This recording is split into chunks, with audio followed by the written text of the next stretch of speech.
Nah, yang hilang dari peradaban modern adalah Allah itu tidak begitu hadir di hati kita. Saya sering cerita di mana-mana, teks hadis itu sebenarnya berbunyi gini, ini hadis sahih. Mangka na yu'minu billahi wal yaumil akhir falyukrim jarahu. Ada yang falyukrim jarahu dhaifahu, ada yang falyakul khairan aw liyasmut. Siapa yang iman dengan Allah dan Rasul maka harus memuliakan tetangganya, memuliakan tamunya.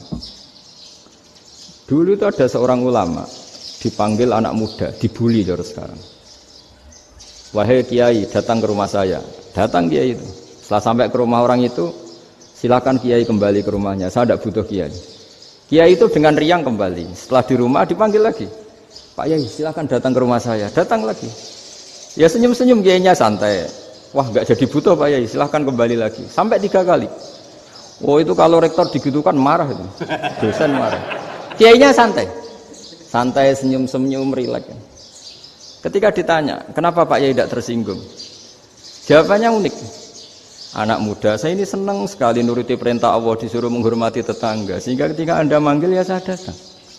Ketika Anda nyuruh pulang, ya saya pulang. Saya senang sekali nyenangkan tonggo. Dan itu perintah Allah, jadi tidak ada hubungannya dengan kamu. Wah, pemudanya nangis minta dimaafin. Kalau kita kan enggak, kita ini dosen, kiai, mungkin kita doktor, mungkin kita profesor. Tapi kita ini sering didikte oleh orang bodoh. Kalau orang bodoh itu jengkel, lo kita ya jengkel. Lo kamu jengkel, dijengkelkan orang bodoh itu namanya terdikte. Itu bodoh apa pinter? Oh itu tidak pinter sama sekali. Kalau betul-betul kamu pinter, hanya bisa didikte oleh Allah Subhanahu wa Ta'ala. Jadi antara hukum Allah apa? Wa ahsin man asa'a ilaika, berbuatlah baik sama orang yang berbuat buruk sama Anda. Itu dikteannya Allah. Kalau dikteannya orang-orang bodoh kayak dimangkel ben mangkel, terus kamu mangkel. Itu bodoh apa pinter? Nah, problem kita kekinian adalah wong pinter wong bodoh itu podo-podo bisa didikte oleh sekelilingnya. Terus karuan wataknya perempuan seperti itu, wataknya anak-anak seperti itu, kita didikte. Anak-anak jengkelin kita mangkel, berarti kita didikte oleh orang bodoh. Makanya agama itu unik, kadang ngendikan wa ahsin man asa'a ilaika, kadang wasil man qata'aka, sambunglah orang yang memutus kamu. Karena dengan demikian kita hanya didikte oleh Allah Subhanahu wa Ta'ala, bukan didikte oleh hukum sosial. Cara Jawane nak ngapiki tangga sing apik akeh tunggale. Berbuat baik sama yang berbuat baik pada kita itu, mbok orang fasik ya seperti itu, maling ya seperti itu, sama. Tapi kalau berbuat baik sama orang yang berbuat jelek sama kamu itu baru luar biasa. Dan memang teksnya hadis wa ahsin man asa'a ilaika, berbuat baiklah sama orang berbuat buruk sama kamu. Jadi nggak boleh orang didikte. Makanya ngaji di sini diantaranya saya akan cerita dalam sebuah hadis sahih, dalam hadis hasan yang diriwayatkan Imam Tirmizi, ada kalimat dari Rasulullah SAW. Dawe Nabi, la takunu imma'atan taquluna in ahsanan nasu ahsanna wa in dzalamu dzalamna walakin watti'u anfusakum in ahsanan nasu an tuhsinu wa in asa'u alla tazlimu. Kamu jangan jadi orang yang mudah diombang-ambingkan oleh orang sekeliling kamu, yaitu kamu mengatakan jika orang baik ke saya akan baik, jika orang buruk ke saya juga akan membalas buruk. Itu namanya Anda didikte. Tapi berkomitmenlah kamu akan berbuat baik meskipun orang lain berbuat buruk. Nah sekarang logika sosialnya begini. Kalau di Indonesia itu ada 1000 kiai, ada 1000 profesor yang ingin membenahi Indonesia. Rata-rata orang awam itu semau gue. Terus mereka mendikte kita. Perilakunya agak simpatik, perilakunya jengkelin. Terus 1000 profesor ini ikut jengkel. Itu kira-kira jadi solusi apa goblok bareng ya? Sama 1000 kiai ini ikut jengkel, ini jadi solusi apa goblok bareng? Goblok bareng. Nah problem sekarang kita ini biasa didikte orang bodoh. Nah makanya ciri khas orang muslim itu kata Nabi, mangkana yu'minu billahi wal yaumil akhir. Jadi baik tetangga karena perintahnya Allah dan Rasul. Pentingnya apa? Bedanya karena berbuat baik ini perintahnya Allah, mbok tangga apik lah kita tetap apik karena perintahnya Allah dan Rasul. Begitu juga dengan hubungan dengan istri, dengan anak. Bojomu lagi cerewet lah ya tetap apik.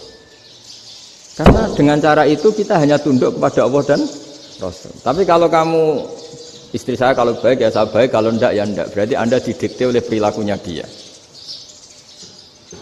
Itu latihan ya kalau dalam bahasa pondok latihan jadi wali itu yang paling berat itu. Nabi itu kalau sama orang munafik itu sabarnya Masya Allah. Padahal Nabi berso kalau orang itu orang munafik.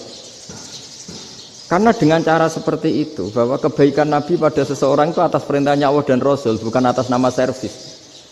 Kalau Nabi hanya baik kepada Abu Bakar, itu mungkin orang bilang, wis adune wong Abu Bakar baik sama Nabi. Tapi kalau Nabi baik sama orang munafik, Abdullah bin Ubay bin Salul, itu kalau nggak perintahnya Allah dan Rasul itu nggak bisa. Nah ini cobalah berlatih seperti itu sehingga kita tidak mudah didikte. Ya saya ulang lagi nggak mudah apa? Didikte. Maka di antara kebaikan Allah dan Rasul adalah bahkan orang dolim saja diberi jatah rahmat.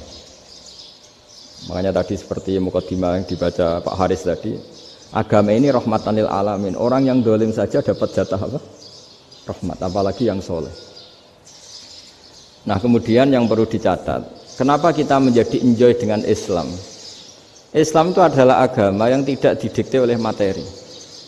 Jadi kalau Anda ingin makan enak, mungkin kalau pikiran kebanyakan orang, anak-anak muda yang milenial, yang gaul, ingin makan enak ya makan yang disukai. Misalnya sate atau bakso Malang atau apa. Kalau orang-orang yang jadi wali gak gitu cara berpikir. Ini yang masih orisinil. Ditanya, ini dunia baru kesulitan makanan, baru resesi. Cara makan enak gimana? Jawabannya lucu. Ya gampang, idamuhu alju. Idam itu lauk. Kalau kamu ingin makan lauknya paling enak apa? Alju. Kamu harus lapar banget. Sampai kalau puasa itu melihat tempe itu wah luar biasa. Tapi kalau kamu nggak puasa, air putih itu nggak menantang. Tapi kalau puasa, tempe air putih itu menarik dan Anda tetap lahap. Apa? Karena lauk terbaik adalah alju, yaitu lapar. Nah tapi kita ini enggak, kita ini kayak orang bodoh. Kayak orang bodoh tadi, profesornya makan nyaman ya kalau sesuai selera. Nah itu kan sama dengan anak-anak ABG. Anak ABG itu makan lahap ya kalau yang disukai. Lalu bedanya apa ABG sama profesor? Kalau cara berpikir masih sama kan itu. Kiainya juga gitu. Kiai makan enak kalau yang disukai, kalau enggak. Lalu bedanya apa kiai sama orang awam? Orang awam juga gitu, makan lahap ya kalau yang disukai. Nah ternyata perilaku kita ini yang pintar sama yang bodoh sama mas. Kalau kamu ingin berkasta lebih baik, itu cara makan enak itu apa? Idamuhu al-ju'. Lauk terbaik adalah karena kita sangat lapar. Makanya masyhur dalam cerita-cerita tarikh sirah nabawiyah. Nabi diberi hadiah, beberapa hadiah. Di antaranya ada yang diterima, ada yang enggak. Termasuk yang dikembalikan itu dokter. Ada seorang raja memberi hadiah Nabi dokter Tobit. Itu sama Nabi dikembalikan karena dokter ini sudah lama kumpul Nabi itu gak pernah sakit. Akhirnya dokter ini putus asa, ini gak perlu diobatin. Ketika ditanya kenapa ya Rasulullah engkau gak pernah sakit, karena kita ini kaum, kita ini komunitas masyarakat yang tidak akan makan kecuali lapar, dan kalau sudah makan berhenti sebelum kenyang. Jadi sederhana sekali pengobatan zaman Nabi. Sebagian besar penyakit itu pasti disebabkan kita ceroboh dalam hal makan. Sudah ngerti kalau durian masalah, kalau makan durian enggak kehitung gitu. Apalagi kalau gratisan itu tambah banyak gitu. Pola tidur juga gitu kata Nabi, dan kita tidak tidur kalau tidak sangat ngantuk. Nah, itu namanya orang-orang soleh yang sudah ada didikte materi. Kalau yang didikte materi kan bisa tidur nyenyak kalau kasurnya enak, AC gini-gini. Sebenarnya enggak, tidur enak itu ya kalau sangat ngantuk. Mbok di gudang, mbok di bis, kalau sangat ngantuk ya semuanya ya enak. Sama, mbok lapar, mbok hanya tempe, tapi kalau sangat lapar itu ya enak. Nah ini ilmu yang mulai hilang, ilmu-ilmu yang mulai hilang.